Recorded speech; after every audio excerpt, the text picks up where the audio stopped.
So hi guys, this is Gautam Ryan and welcome back with another new video. So আজকে আমরা কিছু tag question সমাধান করব। এটা এই পাঁচটি ট্যাগ কোশ্চেন তোমরা স্ক্রিনে দেখতে পাচ্তেছো। এটি 2026 সালের কোনো একটি কলেজে এসেছিল। সো চলো কিভাবে আমরা এই ট্যাগ কোশ্চেনগুলোর অ্যান্সার সমাধান করতে হয় এবং কেন এই উত্তরটি আমরা জানবো। সো এক নম্বরে দেখতে পাচ্ছি মেসি। সো মেসি অনেকেই আমরা হয়তো অবাক হতে পারি, মেসি যেটা ট্যাগ কোশ্চেনটা কী হবে, এখানে যেহেতু সাবজেক্ট ভার্বটা দেয়া নেই। সো আমি বলতেছি এর অ্যান্সারটা হবে ইজেন্ট ইট। ইজেন্ট ইট এখন প্রশ্ন ইজেন্ট ইট কিংবা ইজেন্ট হি,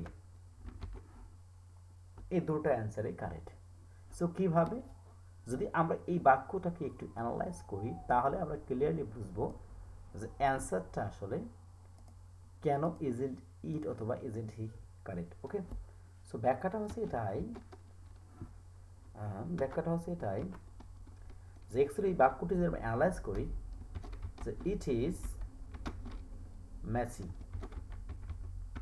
মেসি, অথবা বলতে পারি যে হি ইজ মেসি। তার মানে এই দুটো বাক্যই হচ্ছে সঠিক। তার মানে ইট ইজ যদি মেসি হয় তার মানে ইজেন্ট হি, আর যদি হি ইজ মেসি হয় সেক্ষেত্রে হবে ইজেন্ট হি। তার মানে দুটো অ্যান্সারই correct. Okay, so number 2, thanks for your presence. তোমাকে আসার জন্য ধন্যবাদ, বা তোমার উপস্থিতির জন্য তোমাকে ধন্যবাদ। সো এখানে আসলে কি হবে, এখানে অনেকে আমরা যেটা ভুল করব যে থ্যাঙ্কসকে ভার্বের প্রেজেন্ট ফর্ম ধরে আমরা উইল ইউ দিয়ে আসবো, যে অ্যান্সারটা অবশ্যই ভুল হবে। তার মানে এই অ্যান্সারটা লিখে রাখা যাবে না। তাহলে অ্যান্সারটা কি হবে, এই অ্যান্সারটা হবে ডোন্ট আই। প্রশ্ন হচ্ছে কেন ডোন্ট আই। একটা বিষয় খেয়াল রাখতে হবে, থ্যাঙ্কস ইউ, এই থ্যাঙ্কস মানে হচ্ছে actually thank you. Thank you মানে হচ্ছে অ্যাকচুয়ালি তোমাকে ধন্যবাদ। ঠিক আছে, থ্যাংক ইউকে সংক্ষেপে আমরা সাধারণত থ্যাঙ্কস হিসেবে লিখি। তারপরে তোমাকে ধন্যবাদ। তোমাকে যে ধন্যবাদ হয় তাহলে কিভাবে উইল ইউ হয়, ইউ তো এম আসতে পারে না, তাই না? তো সেক্ষেত্রে এখানে আসলে অ্যাকচুয়ালি যে বিষয়টা রয়েছে, এখানে একটি আই আই হিসেবে সাবজেক্টকে লোকায়িত আছে, অর্থাৎ আইটা এখানে উজ্জ্ব আছে। ওকে, অ্যাকচুয়ালি এখানে আইটার উজ্জ্ব থাকার কারণে আমরা যখন বলি থ্যাংক ইউ, মানে এর মানেটা হচ্ছে তোমাকে ধন্যবাদ। তার মানে এই ধন্যবাদটা কে দিল, আমি তোমাকে দিলাম, যে তোমাকে ধন্যবাদ, আমি তোমাকে জানাচ্ছি তোমাকে ধন্যবাদ। তার মানে এখানে সাবজেক্টটা কি, আমি, সেই কারণে অ্যান্সারটা হবে, প্রোনাউনটা হবে এখানে আই, এবং যেহেতু থ্যাংকটা হচ্ছে ভার্বের প্রেজেন্ট ফর্ম তাই হবে ডোন্ট। ডু আসবে সাহায্যকারী ভার্ব হিসেবে, এবং অ্যাফার্মেটিভ থেকে নেগেটিভ করতে হবে, যেহেতু এই যে ডোন্টটাই হবে।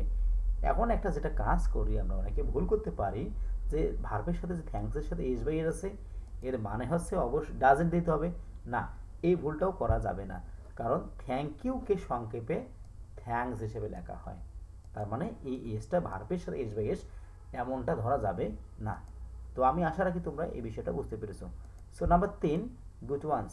সো এটা অ্যান্সারটা কী হতে পারে, এখানেও তো সাবজেক্ট ভার্ব নাই। তো অনেকে যেটা আমরা কি করব, এটা হচ্ছে গুডকে ধরবো বস্তু হিসেবে ধরে আমরা কি করব, আনকাউন্টেবল নাউন হিসেবে আমরা যেটা ধরতে পারি সেটা হচ্ছে অবশ্যই, যেটা এটা তো অবশ্যই নাউন নয়, সেটা আমরা যেটা করতে পারি বা করব, অনেকেই যেটা করব সেটা হচ্ছে ওয়ান্সকে ভার্ব ধরবো। আজব মানুষ তো অবশ্যই আছে, যে ডাজেন্ট ইট, এই অ্যান্সারটাই আমরা অনেকে দিয়ে আসতে পারি, কিন্তু না, এই অ্যান্সারটা ভুল হবে, এই অ্যান্সারটা রং অ্যান্সার হবে। তাহলে কারেন্ট অ্যান্সারটা কি, কারেন্ট অ্যান্সারটা হচ্ছে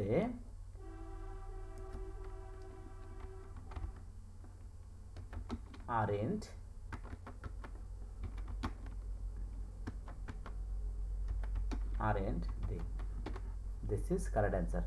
এখন প্রশ্ন হলো যে কেন এই ঘটনাটা ঘটলো, বা এই অ্যান্সারটা কেন হবে। তার এর জন্য যেটা আমাদের জানতে হবে যে আসলে গুড ওয়ান্স দ্বারা কি বোঝানো হয়েছে। অ্যাকচুয়ালি গুড ওয়ান্স দ্বারা বোঝানো হয়েছে দে আর গুড ওয়ান্স, মানে এর অর্থ হচ্ছে এগুলো মানে ভালো।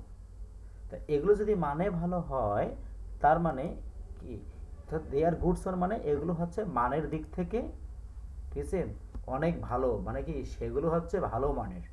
তাহলে সেক্ষেত্রে বাক্যটি হচ্ছে দে আর গুড ওয়ান্স। তাহলে সেক্ষেত্রে আমরা দে প্রনাউন হিসেবে কি আসতেছে, সাবজেক্ট হিসেবে দে আসতেছে, এবং ভার্ব যেহেতু এখানে আর, সেজন্য কি হবে, অ্যান্সারটা হবে আরেন্ট। তবে হ্যাঁ, এখানে একটু বলে রাখা ভালো, যদি কখনো এরকম এই ধরনের বাক্য থাকে,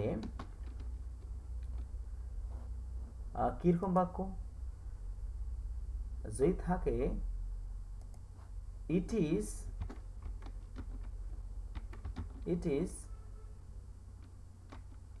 good one, it is a good one, তাহলে কি হবে বলো দেখি, তাহলে কি হবে, it is a good one. তাহলে সেক্ষেত্রে যে অ্যান্সারটা হবে, অর্থাৎ এর বাংলাটা হচ্ছে এটি হচ্ছে মানের দিক থেকে ভালো, ঠিক আছে, সেই ক্ষেত্রে অ্যান্সারটা হবে, অর্থাৎ ওয়ানের সাথে যদি এস না থাকে, শুধু ওয়ান থাকে, তাহলে যে অ্যান্সারটা হবে isn't it, isn't it, এই বিষয়টা আমাদের মাথায় রাখতে হবে, আমরা এইখানে ভুলটা করতে পারি। ওকে, সো আমি আশা রাখি তোমরা বিষয়টা ক্লিয়ারলি বুঝে গেছো। ওকে, সো এখন আমরা যেটা যাব সেটা হচ্ছে 4 নম্বরে। তো 4 নম্বরে যে বিষয়টা হচ্ছে কি বলছে এখানে, হি হচ্ছে subject third person singular number, এবং পাশে যেটা রয়েছে একটা ভার্ব আমরা দেখতে পাচ্ছি, লেট হচ্ছে ভার্ব এখানে। তা লেট ভার্বের যে বিষয়টা হচ্ছে, লেট ভার্বের তিনটা রূপই হচ্ছে একই, অর্থাৎ এর মানে হচ্ছে প্রেজেন্ট, পাস্ট ও পাস্ট পার্টিসিপেল, এই তিনটা রূপই হচ্ছে একই। তো একটা বিষয় খেয়াল রাখতে হবে, যেহেতু হি হচ্ছে এখানে সাবজেক্ট এবং এটি থার্ড পারসন সিঙ্গুলার নাম্বার, এবং থার্ড পারসন সিঙ্গুলার নাম্বার হয়, লেট ভার্বের সাথে এস বাই এস থাকার কথা ছিল। যেহেতু এস বাই এস নেই, এর মানে এটি পাস্ট ফর্ম হিসেবে ধরা হয়েছে। কেন? কারণ পাস্ট ইভিট টেন্সে ভার্বের সাথে এস বাই এস হয় না। যেহেতু পাস্ট ইভিট টেন্স হিসেবে ধরা হয়েছে, তার মানে সাহায্যকারী ক্রিয়া হিসেবে ডিড আনতে হবে, এবং যেহেতু হ্যাঁ বোধক, আমাকে না বোধক করতে হবে, এবং সাবজেক্ট যেহেতু হি আছে, প্রোনাউনটা কি হবে, হি হবে। So the answer will be didn't he. Okay, so I hope তোমরা এই বিষয়টা বুঝতে পেরেছো। এখন আমরা 5 নম্বরে যাব। সো 5 নম্বরে যেটা বলা হয়েছে, none but he can do it. So এখানে একটা সমস্যা রয়েছে, যেটা আমরা অনেকেই এই ভুলটা করতে পারি। কি সেটা?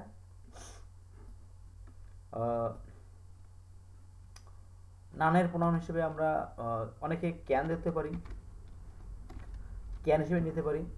নান যেহেতু না বোধক, তো সবাই আমরা না বোধক করবো না, হয়তোবা কেউ ক্যান দে দিয়ে আসতে পারি, আবার কেউ ক্যান না দিয়ে আমরা হয়তোবা ডু দিয়ে আসতে পারি, আবার দের পরিবর্তে অনেকে আমরা হিও দিয়ে আসতে পারি। তো এখন প্রশ্ন হচ্ছে, which one will be correct in this sentence.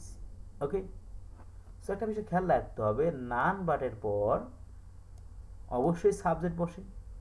তাই খেয়াল রাখতে হবে, নান বাটের পর যে সাবজেক্ট হবে সেই সাবজেক্টের প্রণাম বসাতে হবে। যদি নান বাট দে থাকতো তাহলে দে হইতো, কিন্তু নান বাট যেহেতু হি রয়েছে, তার মানে এখানে দে হওয়ার কোনো সুযোগ নেই, তার মানে হি হবে। এখন প্রশ্ন হচ্ছে যে আমরা সাহায্যকারী ভার্ব অর্থাৎ অক্সিলিয়ারি ভার্ব হিসেবে ডু অ্যান্ড ক্যান কোনটা আমরা চয়েস করব, এটা হচ্ছে বিষয়, বা কোনটা নিয়ে উত্তর করতে হবে। খেয়াল রাখতে হবে, পাশাপাশি যদি দুটি সাহায্যকারী ক্রিয়া ব্যবহৃত হয় বা লেখা হয় বা বসানো হয়, সেক্ষেত্রে প্রথমটি হবে সাহায্যকারী ক্রিয়া অর্থাৎ অক্সিলারি ভার্ব, এবং দ্বিতীয়টা হবে মেন ভার্ব। যেহেতু দ্বিতীয়টা মেন ভার্ব, তাহলে আমরা দ্বিতীয়টা দিয়ে অবশ্যই উত্তর করতে পারবো না, আমাদের ক্যান দিয়ে উত্তর করতে হবে। এই কথার অর্থ আছে ক্যান হি হবে answer, right? So I hope তোমরা বিষয়টা বুঝতে পেরেছো। তো আজ এ পর্যন্তই, পরে আবার নতুন কোনো একটি ভিডিও নিয়ে তোমাদের সাথে আবারও দেখা হবে। তো আমি গৌতম রায় বিদায় নিচ্ছি। ওকে।